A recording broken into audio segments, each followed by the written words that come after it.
Today, Chinatowns exist in almost every major American city. These neighborhoods date back to the 1850s. Here, a group of people still attached to their past, not only geographically but also culturally, linguistically, and economically, during hostile times decided to become a community celebrating Chinese identity. The history of the Chinese in America has not always been easy. An unfair amount of blood was shed in order to pay for the acceptance into a new world. Seeking for enough money to feed a family, a variety of individuals came into the U.S. with the hope of a new beginning. People from all social classes, regions, and backgrounds came in the mid-1800s. A big subset of Chinese immigrants saw the opportunity to make a living out of the railroad production and the gold rush in California. But as the railroad production came to an end, Chinese immigrants started looking for other types of work. Native-born citizens felt threatened by the Chinese. Massacres and riots occurred against this race, which resulted in the Exclusion Act and other laws that limited the amount of Chinese immigrants coming into the U.S., as well as limiting their freedom in a growing country. Long times of isolation, hunger, sleepless nights, and family separation were a common feature of the newly arrived Chinese immigrant experience. All this mistreat that they experienced most of the times left them scarred for life. The establishment of anti-immigrant laws forced Chinese immigrants to band together to find new ways to make a living, preserve their culture, and overall improve their quality of life. The Chinese came through Angel Island off the coast of Oakland, California. Other immigrants had the possibility to pass through Ellis Island, which was another admissions office. The difference between the two was that in Angel Island, Chinese immigrants had a much tougher guideline when it came to letting them into the country. The process time ranged from a few weeks to many years. The average immigrants would be subjected to intense interrogation upon arrival. Men and women were separated and placed into barracks where they would wait until the next interrogation or medical exam. These medical exams were often invasive and they often shamed the women that were subjected to them because of their modest customs. Their plights were outlined in autobiographical poems that spoke not only to their struggles but their lives before Angel Island and their hope for their new lives.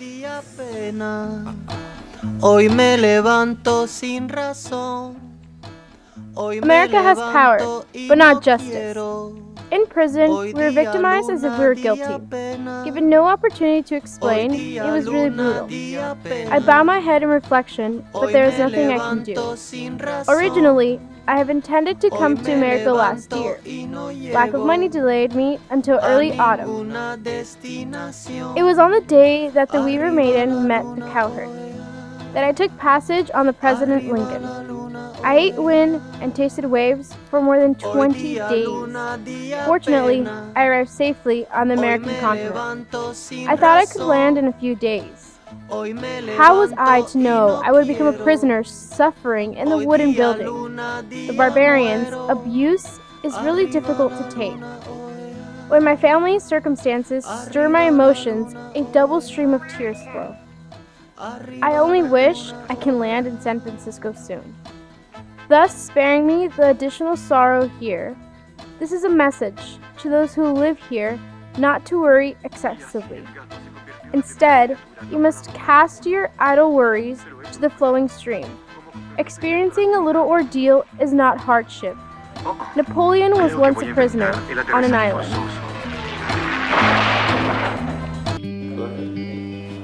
Many Chinese immigrants came to the United States in the hopes of a better life. They were searching for gold, jobs, and freedom. For the Chinese, immigrating to the United States wasn't easy. One of the main causes for hardship would be the new laws being created, such as the Chinese Exclusion Act. The Chinese Exclusion Act was the first law in the United States to ever restrict immigration. It was a shift from free and unrestricted immigration to restrictions and racism. It was passed because of economic fears, and it was believed that the Chinese were racially inferior. The Chinese Exclusion Act was put into action on May 6th of 1882. It stated that the Chinese couldn't become citizens. It stopped Chinese immigration for a total of 10 years. Only government officials, merchants, students, teachers, visitors, and those who claimed to already be citizens of the United States were admitted. The Exclusion Act was constantly revised to close loopholes, and it became more strict. The Chinese Exclusion Act of 1882 was gradually moving toward complete exclusion of the Chinese. After the Chinese Exclusion Act of 1882, the Geary Act was passed. The Geary Act was passed on May 5th of 1892. The Geary Act required people to carry identification papers. This law was extended another 10 years and it became permanent in 1902. Beginning in 1910, the U.S. government set up Angel Island, an immigration station in San Francisco Bay that regulated the amount of immigrants entering the U.S. Angel Island was designed to provide shelter to European immigrants who were expected to begin arriving in California once the Panama Canal was opened. International events after 1914 canceled the immigration of Europeans. Instead, Asians were the majority of immigrants going through the West Coast. Upon arrival at Angel Island, they experienced a lot of hardship. From 1910 to 1940, immigrants were held and interrogated. They were constantly asked questions that were hard for them to understand. They were put through medical exams to see if they were healthy or not. The Chinese lived in unsanitary conditions until they were told if they were being permitted to stay in the United States to begin a new life. The main goal at Angel Island was to deport as many Chinese as they could. The majority of Chinese immigrants worked in the United States for a while and returned home. Most Chinese immigrants were single men who were attracted by the gold rush in California. They worked and mined for gold on their own or labored for other miners, and later on they opened up their own businesses such as restaurants, laundries, and other personal service concerns.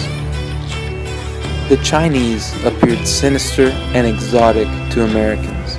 They were criticized for following a different religion, using opium, playing gambling games, speaking a different language, wearing different clothing, having a different style, eating different foods, and celebrating different holidays. From 1882 to 1943, the United States government tried to cut immigration from China to the United States because there were a large number of Chinese who had come to the United States in response to the need for inexpensive labor, especially when hearing about the construction of the Transcontinental Railroad. Competition with American workers brought pressure, which led to the Chinese Exclusion Act. Only teachers, students, merchants, and travelers were allowed into the United States and would be admitted upon presentation of a certificate from the Chinese government. When we set out to make a documentary about the immigration of the Chinese, we approached it like an average task. The film we have put together hopefully shines a light on the strength of this community. However, it is impossible to make something that is emblematic of millions of stories. More lives have been touched by this segment of history than one movie can ever fully express. Chinatown is the symbol of the success of Chinese immigrants, a success that only exists through community. We hope that our film has, in some small way, educated you or made you more aware of the truth and sacrifice behind this great union.